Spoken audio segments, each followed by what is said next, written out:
Many Americans are not only financially unprepared to retire, some fear retirement more than death, a recent survey shows. About 61% of working Americans are more afraid of retiring than dying. 64% fear retiring more than they do getting divorced, according to a national survey for Live Career in June. I mean, is that mind-blowing? And why should they fear? Well, first of all, here's the issue. The issue is we're living too long right now, right? We're living too long. I mean, you're seeing a lot of systems blow up. I'm going to talk about Social Security in a minute. But here's another great article. It says, Live to 100 plan on it. ARP just came out with this. It says, Jeannie Clampett, a typical woman of her time, born in Arras, France in 1875. She lives a rather unremarkable life by most accounts except for one thing. When she died in 1997 at the age of 122, she was on record as the oldest person I've ever lived. I just kept getting older and I couldn't help it, she once said. What happens when you fear retirement is because they keep raising everything. That's when you're in America, right? I that's why I show, especially in this video, the couple of videos I've showed, because I want to make a point. Things are going hard. Like, think about this, right? Women talk about white men and also passport bros a lot because they can't do what we can do. They can live outside. And some of them, when they live outside and they humble themselves and turn away from being a modern woman, they find men and they live happily ever after. Because that's what men are doing. But men are leaving the West because I'll tell you what's happening. What's happening when these men retire? They say, my retirement's not enough to be in America. All right. With that, I'm going to say first and foremost, call halal Yahweh Ba'Hashem Yahweh Shai Ba'Hashem Rachakwadash. Shalom to the Shalom and double honors to the elders and apostles of Grand Millstone who rule well. Peace and blessing to the 144,000 and the hopeful elect. Shalom Barakatham. And the title of this video is going to be Americans are more afraid of retiring than dying. All right. And this is going to be the beginning of the plagues that's going to hit America. I had some precepts lined up, but I just want to get this since I said that in Matthew 24. Okay. These are the beginning of sorrows. This is Matthew 24:6. I'll stay at verse 7. It says, for nation shall rise against nation, and kingdom against kingdom, and there shall be famines and pestilences and earthquakes in diverse places. All these are the beginning of sorrows. All right. So there's going to be many, many, many sorrows. The scriptures have a tendency to highlight the major major sorrows. Okay. This is why you see the famine, the sword, the pestilence repeated over and over again. If you read Jeremiah 15 or that Jeremiah 5, you see the four sore great destructions. Okay. You know, but there's going to be a lot of evils happening in the earth. And this is just the beginning of it. OK, this is just the beginning. OK, this guy is basically just said that, you know, people are more afraid of retiring than they are of dying. Why? Because there are certain things that are worse than death, like starving out. OK, like being on a fixed income and you can't afford to work anymore. OK, your body's giving out, especially in this generation coming up, you see, because being 80 years old in 2010 is not going to be the same as being 80 years old in 2030. Okay. Why? Because the food quality has gotten better. People's knees are giving out, people's livers and their organs are not the same because they pumped you full of poisons. All right. Just to make a profit, you know? So a lot of people are going to be debilitated, got chronic inflammation, you know, starting around 55, man. You know, I feel it already, man. You know, I'm not even 40, you know, which you're 40, that's still fighting age, man. You know, you shouldn't be feeling like this. You got all of these ED advertisements around the billboards, man, you know. Billboards all around the city. The men's rods don't work, man. They're as young as 20 years old and your rod don't work. Like, what the hell is going on? Okay, you got these major Super Bowl commercials about, you know, erectile dysfunction. Why is that? Because you have been poisoned and they're robbing you at the same time. Okay, So retirement is a dread for the vast majority of people. Okay, this place has been spoiled. All right, this is Ezekiel chapter 5. Okay, I'm gonna start at verse 11. It says, "Wherefore, as I live, saith the Lord Yahweh Bashim Yahushai, surely because thou hast defiled my sanctuary with all thy detestable things, and with all thine abominations, therefore will I also diminish thee. Neither shall mine eye spare, neither will I have any pity." Now we know the ancient Babylonians, the Neo-Babylonian Empire, did these things to us, but this is happening again. We're the sanctuary of the Most High, and we've been completely defiled, man. Our women have been defiled. Our bodies have been defiled. The air, the food, the water, the soil, even the animals. Okay, they're ready for this thing to be over with. Okay, and so what's going to happen? The Lord is eventually going to flip the table. Okay, and these curses and these ailments and plagues are going to flip on our enemies. Okay, and it says, "A third part of thee shall die with the pestilence, and the famine shall they be consumed with the midst of thee, and the third part shall fall by the sword round about thee. And I will scatter the third part into all the winds, and I will draw out a sword after them." All right, now this is Ezekiel prophesying, in ancient time, how we would be scattered, but the Lord is going to repeat this again. Because the scriptures speak about that in Jeremiah, that there's a portion for the sword, there's a portion for the famine, there's a portion for pestilence, and ultimately everybody's judgment is already pointed out. But I'm gonna get down to the main point. It says, verse 14, "Moreover will I make thee waste and reproach among the nations that are round about thee in the sight of all that pass by." And that's what's happening to America right now.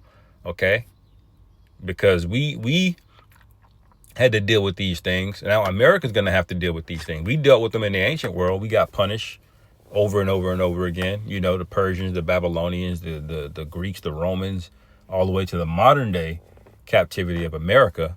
We had to suffer these things. Now America's going to suffer the same thing, and America has done way more wicked than we ever did.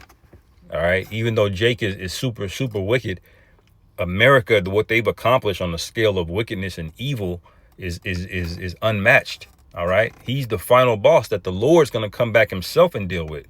You see, it says, verse 15, so it shall be a reproach and a taunt and an instruction and an astonishment unto the nations that are round about thee, when I shall execute judgment in thee in anger and in fury and in furious rebukes. All right, and Esau is being furiously rebuked by his own people right now. I just watched a video about what did the German Führer of World War II. They say, what would he think about whatchamacallit? What would he think about Zionism? Okay. Now I went down and I watched all of the comments, and I couldn't find a single comment that was pro small hat, man.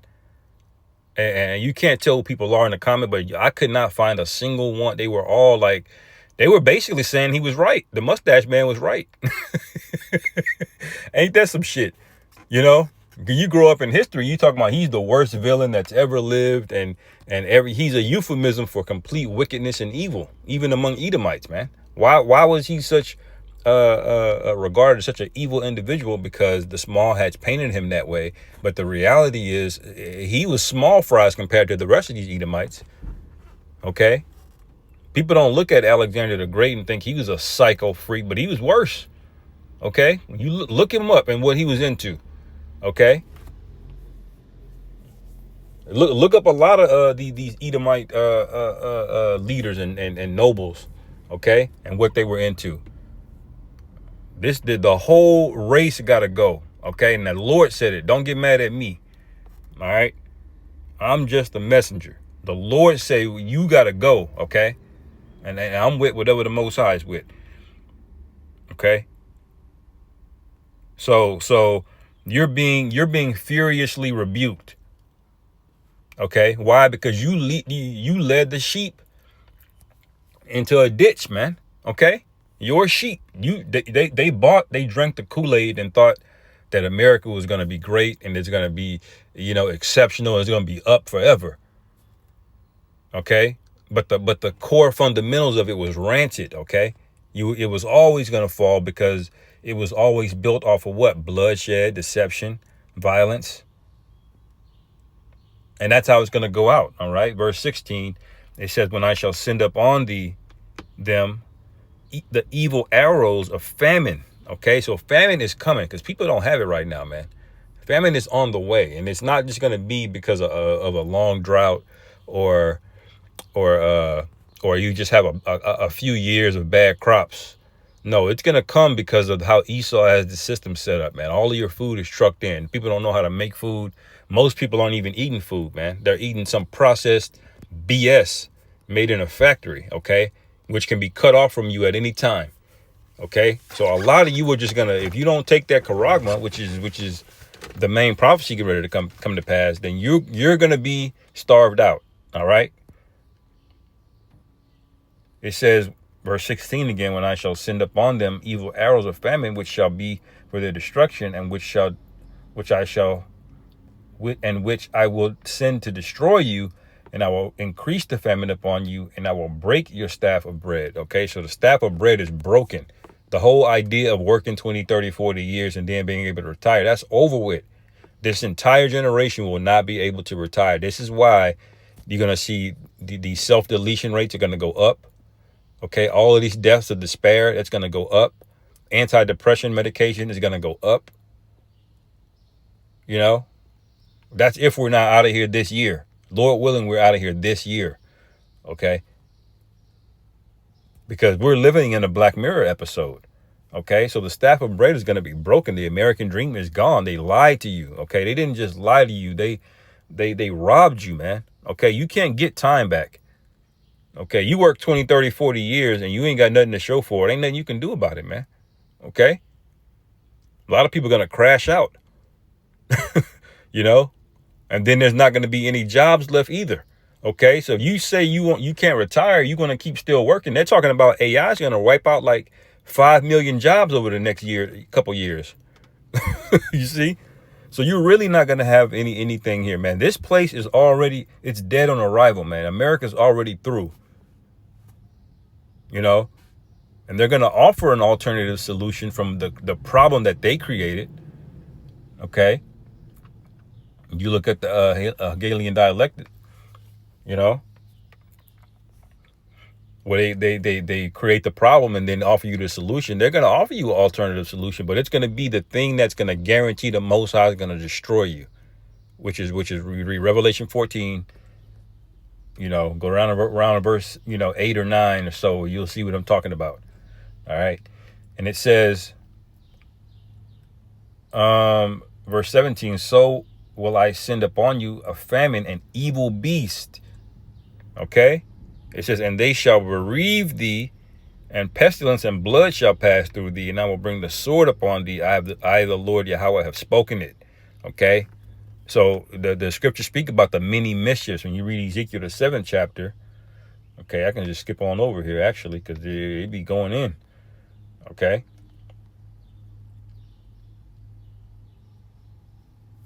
You go to verse 25, it says, destruction cometh, and they shall seek peace, and there shall be none, okay? You like this guy Trump is talking about, please, there must be peace, while he's over there sending bombers. He's like, Iran, you need to be peaceful, and he's bombing the hell out of them, telling them they need to be peaceful. You see, you were deceived. There ain't no such thing as peace here. Okay.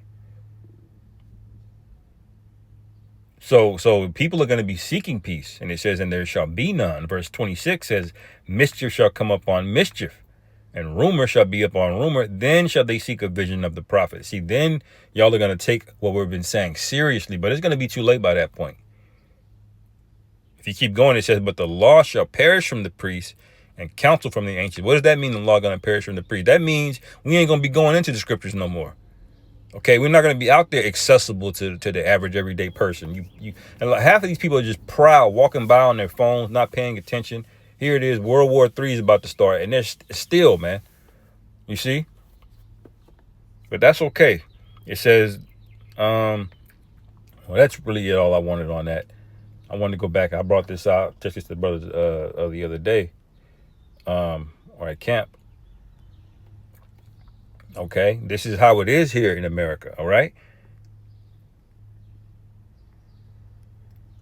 because y'all wanted the white picket fence, the 3-bedroom house and the white picket fence, which that's low level anyway, man. You every man should have land. Okay, land. When you have land, you can have multiple structures on that land. You can have a shed, a farmhouse, a couple houses. Okay.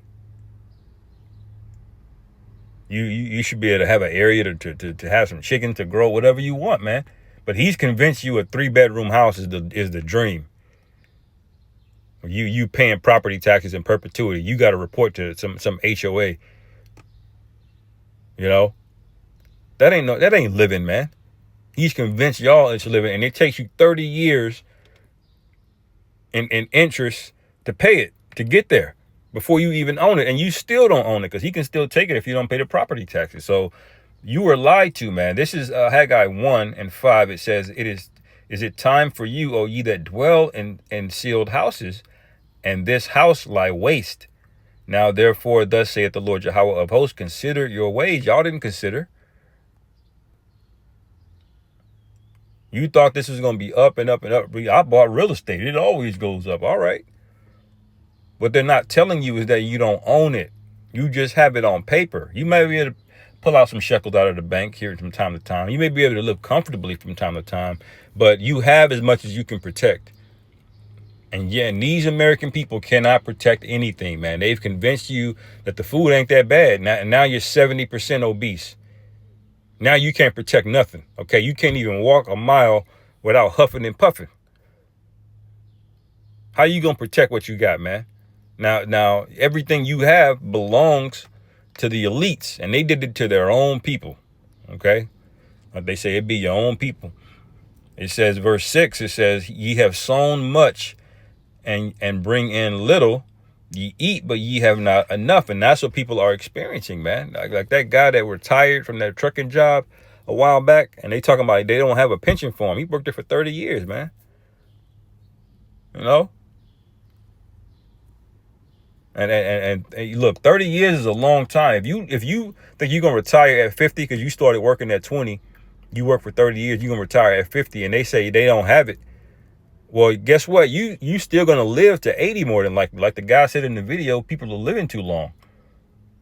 You know, that means you got another 30 years to go, and working 40, 50, 60 hours at 50 years old ain't the same as working at 20 years old. All right, you got health problems, and again, remember this food. You know, the nourishment here is non-existent. Okay, and it says ye drink, but ye are not filled with drink. Ye clothe you, but there is none warm. And he that earneth wages to put it into a bag of holes. All right. And that's what you have here in America. It's a big ass Ponzi scheme. Okay. You know, they tell you the money's in the bank. It's not in the bank. They convinced everybody that money is money while they took the actual gold. All right. It's a bag of holes, man. It's a false balance, which is an abomination before the Lord. Okay. And that's why the Lord is going to destroy this place. Anyway, just wanted to make this kind of quick. Lord willing, this was edifying. Call Allah Yahweh Bashim Yahweh Shai Bahashem Rahak Wadah Shalom Kwam Yasharallah.